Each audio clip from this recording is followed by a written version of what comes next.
Te Totara stars. Hi, I'm Anika. I'm a Year 6 student at Te Totara Primary School, and today I'm interviewing Wendy and Marise. Hi, Wendy. Hi, Anika. What was your job before you started at Te Totara, and what made you decide to apply to Te Totara? Well, I've been in schools since 1995, and I was at a school in Nelson before I came here.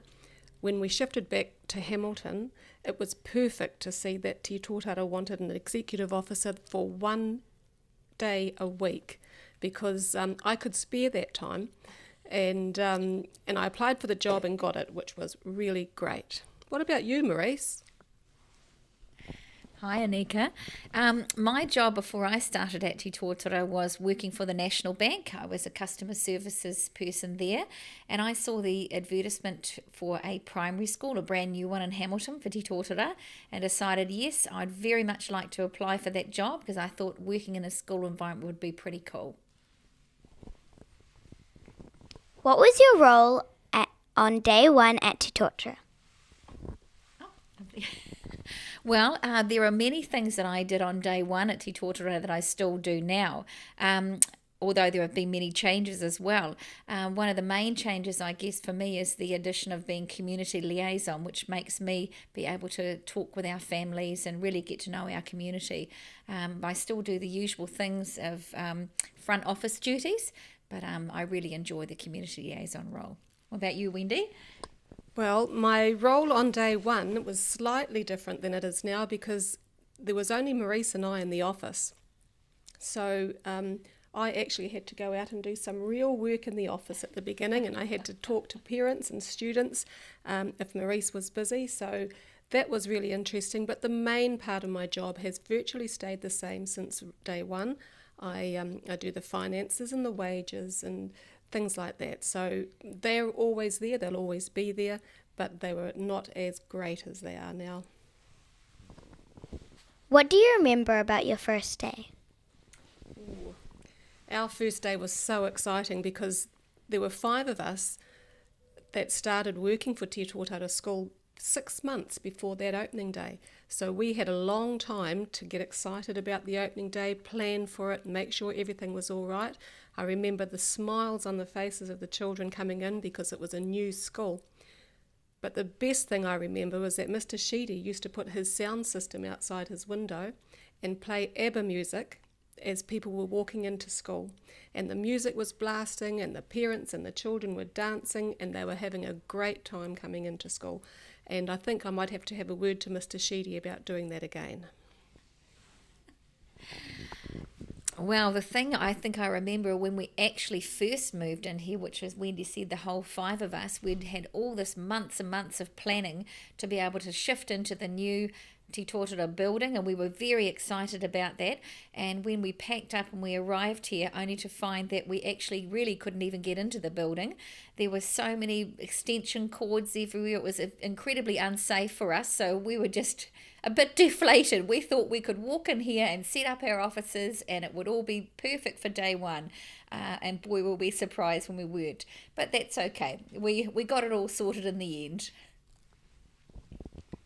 What was your first year like?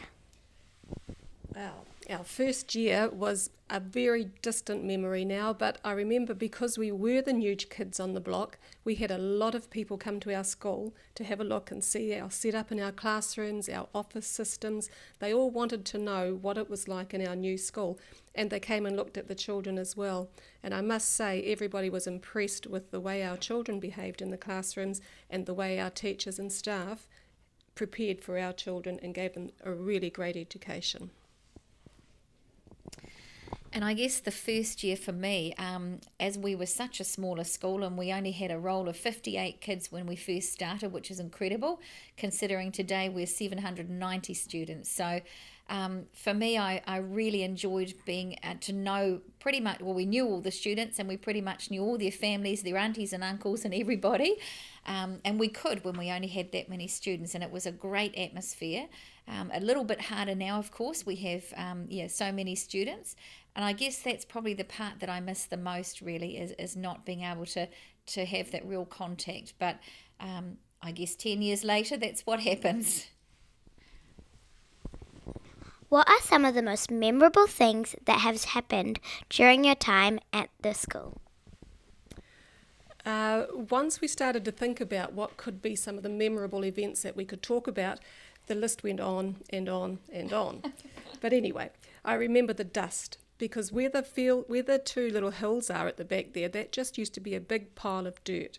And as you know, when you're out playing, the wind comes whistling down there. Well, when the wind came, it blew the dust everywhere into our school building. So we were really happy once we got grass in our backyard, in our back field. And because we were a small staff, we got to know the other staff members, the teachers, and boy, did we play pranks on each other. We used to have a good time having each other on. Mrs. Fraser came up to school one day, parked her car in one place, and when she went to get it at the end of the day, it was sitting in the middle of the field. Don't know who did that. Nobody's going to own up to it. The tradition started that first year when children went to camp. We all lined up outside and waved goodbye to the children going to camp, and it was a lovely tradition that we still carry on today, and it makes the children feel special because they're heading off to camp.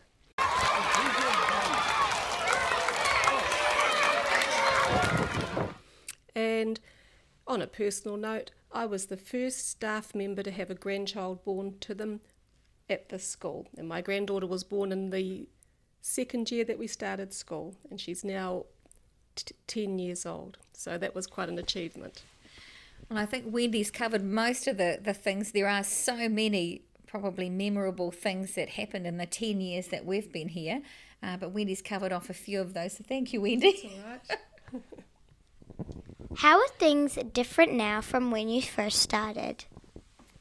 Well, I won't steal Marise's thunder, so I'll let her say something first.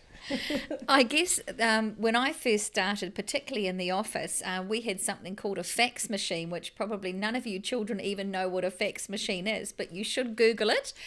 Your mum and dad may know what that is, but we had a fax machine and we didn't have many of the things that we have out there, like the cash register.